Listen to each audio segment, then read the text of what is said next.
Entonces, queda otra pregunta. Imaginemos que España, y con esta ya cerramos porque yo de nuevo, chicos, tengo que irme a comer. Siempre me pasa que el horario es horrible para mí. Entonces, imaginemos que España llega a un cambio de régimen. ¿Creéis que azuzaría cambios parecidos en el mundo hispanoamericano? ¡Qué buena pregunta! Yo creo que no solamente el mundo hispanoamericano, sino al mundo en general, porque el problema de España es homologable, bueno, con sus matices y demás, pero a prácticamente toda Europa, no solo el mundo hispanoamericano. Chicos. A ver, yo no lo creo mucho, que un cambio en España generara ¿Un ejemplo a lo tanto. mejor? ¿O podría No lo motivar sé. uno como...? Hombre, si fuera... Pero es que yo creo que en Europa aún no seguimos pensando que somos un poco el centro del mundo, pero yo creo que somos un poco un cero a la izquierda ya.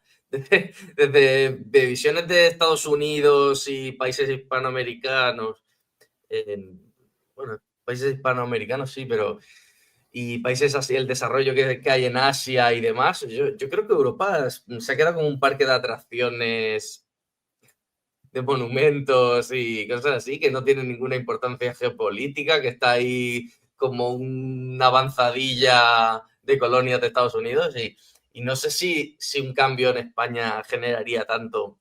A lo mejor sí, a ver, a lo mejor dentro de la Unión Europea, en el sentido de, yo creo que si hubiera cambios dentro de la Unión Europea, en el sentido de que ganara algún partido, yo qué sé, ganara Le Pen y se saliera de la Unión Europea, pero que ya no está en esas tesis ella tampoco. O AfD en Alemania, pero tampoco lo va a hacer. Tampoco lo va a hacer. Entonces, si saliera Francia o Alemania de la Unión Europea, pues a lo mejor se cuestionaría o se desmembraría un poco, pero creo que a lo mejor podría servir para que a lo mejor otros países en una situación más o menos similar cuestionaran o vieran qué cosas se están haciendo y tal, pero vamos, no lo veo yo claro eso. Eso es a lo que me refería, que básicamente tienen todos la misma forma de gobierno y los problemas endémicos, sistémicos de España los puedes encontrar en Alemania, en Italia, en Grecia, en Portugal. El único que no es Francia precisamente por De Gaulle. Si hubiera un proceso constituyente que no nos abocara a una guerra ni a nada muy catastrófico y que realmente en unos años como que hubiera un desarrollo económico y social y tal, pues a lo mejor dirán, oye, mira, esto que les ha funcionado en ese caso, sí, puede ser, pero eso ya es un poco imaginario. Y bueno, lo que habéis dicho antes de tal, también pasa en Francia, por ejemplo. Mucha gente que votaba antes en ciertos distritos y zonas al Partido Comunista ahora votan a Le Pen. O sea, porque al final yo creo que se ha transformado lo que antes la clase obrera, antes la puramente clase obrera, se identificaba con eso. Que bueno, la clase obrera no es una identidad, es una realidad material, pero bueno, que se sentían clase obrera, que ahora eso ya no se da. Entonces, yo creo que también vivimos en el movimiento obrero un proceso de transición de un industrialismo puro y clase obrera hacia un nuevo modelo tecnológico y yo creo que en la izquierda, los movimientos obreros o al final, que es la mayoría de la población, como yo lo entiendo, ¿no?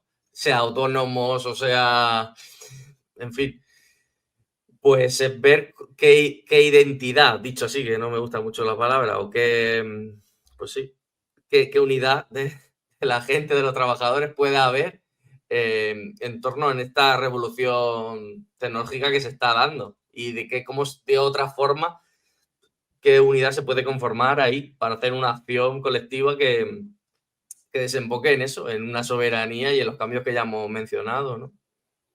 Yo sueño con eso, Y la historia es que yo aquí en Nueva York tengo amigos, pues yo qué sé, unos son del Líbano, otros son italianos, otros son tal.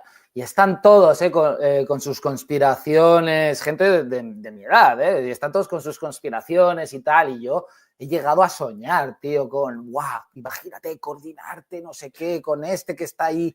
Porque son gente que hay gente que está en instancias tochas, pero Pero conspiraciones, ahora dinos cuáles. No, todavía, todo a su debido tiempo. Vale, pero no hay nada que se pueda... No hablamos de reptilianos ni cosas así, ¿no? No. Hablamos de conspiraciones más... Hablamos de derrocar... De derrogaciones, ¿vale? Derrocar los regímenes... Vale. Pues, oye... Sí, por eso te digo que este siglo que a nosotros nos pilla jóvenes todavía va a ser un siglo movidito, chicos. Y yo no quiero tampoco, intento siempre con estos programas no ser muy pesimista, porque al fin y al cabo, mira, joder, la tecnología también nos viene de locos para estar coordinados, para darnos a conocer, para propagar determinadas ideas, para dentro de nuestra pequeña parcelita dar batalla, ¿sabes? Entonces... va a ser un siglo o bien de revoluciones o bien vamos a flipar cuando lleguemos a viejos. O bien hay revoluciones, no solo en España, que aprendimos de la Revolución de Octubre, que tiene que ser global o no sirve de nada. Bueno, no sirve de nada, entiéndaseme, ¿no? Ya, entonces, sí, entiendo lo que quieres decir. Entonces yo sí que soy moderadamente optimista. No sé, Edu, tú nos dices, ¿cómo ves esto? ¿Podría servir de ejemplo? ¿Podría...? No sé, ¿cómo ves la relación de España con América? Como tú quieras. Con esto ya cerramos. Yo es que creo que en el sentido de la pregunta exactamente era... Vuelve a ponerle, Iván, porfa. Si crees que un proceso constituyente en España podría servir como... Sí, como un ejemplo, digamos. Sí. ¿Crees que azuzaría cambios parecidos? Yo creo que los países del mundo hispanoamericano tienen dinámicas que difieren bastante. O sea, sí que, tal como lo planteabais, creo que sería más probable que un cambio político aquí en España, cambio de verdad, de raíz, azuzara más en este entorno europeo porque la coyuntura es más parecida que no en Hispanoamérica. Lo veo más complicado porque... Las dinámicas son muy diferentes. Tampoco soy yo un experto en cada país, pero es que mismamente dentro de cada país de Hispanoamérica es un mundo. O sea, sí que están ahora con el indigenismo, no, están a otra cosa ellos. Bueno, pero claro, veo complicado que, además, precisamente por eso, que sí que yo recojo un poco lo que ha dicho Aarón, de creer que nosotros, esta visión un poco eurocéntrica de, no, el faro que puede guiar, yo creo que no, que estamos tan coartados, tan limitados, que el avance yo creo que y esa podría influir, podría, pero no creo que llegue tenga una potencia que de verdad pueda mover mucho en la dinámica que hay en Hispanoamérica. Lo veo un poco complicado.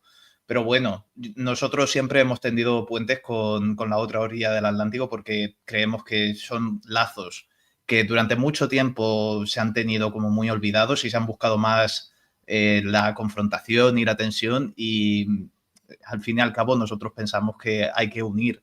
No buscamos la separación, buscamos encontrar esos puntos de contacto porque al final es un espacio que es tan nuestro como suyo. O sea, que no se me entienda mal, no voy con pretensiones colonialistas, pero sí que compartimos una cultura, compartimos una lengua y yo creo que eso queda muy evidente. Entonces, yo creo que habría que reforzar esos lazos de unión que muchas veces pues quedan soslayados. Yo creo que se debería potenciar, evidentemente. Y sobre todo con los medios que tenemos ahora. Ahora, hace 200 años, hace 150 años, hace 100 años, hace 50 años, a lo mejor era más complicado. Ahora, pese a la distancia horaria que ahora estamos viviendo, pero más allá de eso, sí que se podrían coordinar más acciones en conjunto, creo yo. Yo estoy de acuerdo con Edu y además creo que un cambio de régimen y España sí que podría cultivar una mayor alianza y comercio y cuestiones culturales con Hispanoamérica. Eso también, porque al final es como la puerta de entrada de América, de Hispanoamérica en Europa, y creo que España sí que podría tener ese papel en ese sentido importante y España debería tener alianzas geopolíticas al margen de la Unión Europea para tener también su independencia. Ya no estoy diciendo ni fuera, sino para empezar, para empezar a tener algo.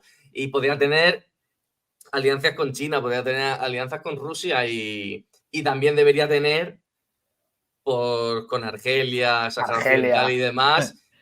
Y en parte el mundo árabe, que está un poco olvidado, pero tanto en cuestiones energéticas y cuestiones migratorias y de seguridad y demás, yo creo que ahí España también tiene pues, una singularidad también que otros países de la Unión Europea no tienen.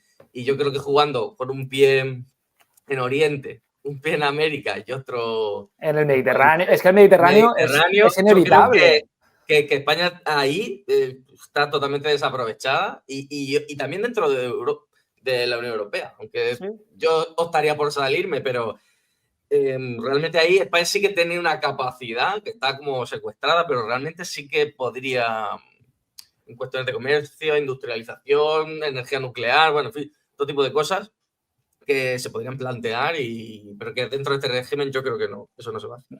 Dentro de este régimen es imposible porque los que dirigen nuestro régimen trabajan para gente que le viene muy bien que nosotros nos llevemos mal con Argelia, que en América el único que puede desembarcar es Pablo Iglesias con su discurso antiespañol. Claro, porque al único al que le montan toda la logística para irse con un medio de comunicación a imbuir más leyenda negra es a Pablo Iglesias. Claro, pues es que mientras nosotros no tengamos, volvemos a lo mismo, este concepto de soberanía, de poder realmente hacer lo que responda a los intereses de los españoles. Esto dentro del régimen del 78 es imposible. Yo quería comentar una cosa de Pablo Iglesias, que venía antes de lo que hemos dicho el 15M, rápido, que es que hay una cosa, y yo soy bastante crítico con Pablo Iglesias, pero hay ciertas cosas que él sí que se dio cuenta y que sí que habría que tener en cuenta, que tiene razón, aunque él lo vaya a utilizar para sus intereses y para sus cuestiones. Uno era que la gente ya no milita en partidos, eso lo repitió mucho Pablo, sino que milita en medios de comunicación. Entonces su interés es la comunicación política realmente, lo era con La Tuerca y también lo es ahora con Canal Red, porque él sabe que el que dirige a la opinión pública e incluso fomenta manifestaciones o cosas, y se ha visto con lo de Valencia, por ejemplo. Y con lo de, yo qué sé, pues con el referéndum de Cataluña y con diferentes cuestiones, hay una respuesta primera y más orgánica de la población y luego está cuando los medios de comunicación consiguen reconducirlo. Podemos poner el ejemplo de Valencia. En principio una cuestión, pero luego han ido llevando ahí los medios de comunicación y yo creo que Pablo en eso sí que se ha dado cuenta y con el tiempo sí que yo considero que Pablo Iglesias va a volver y volverá cada vez apoyándose más con los medios de comunicación. 100%, 100%.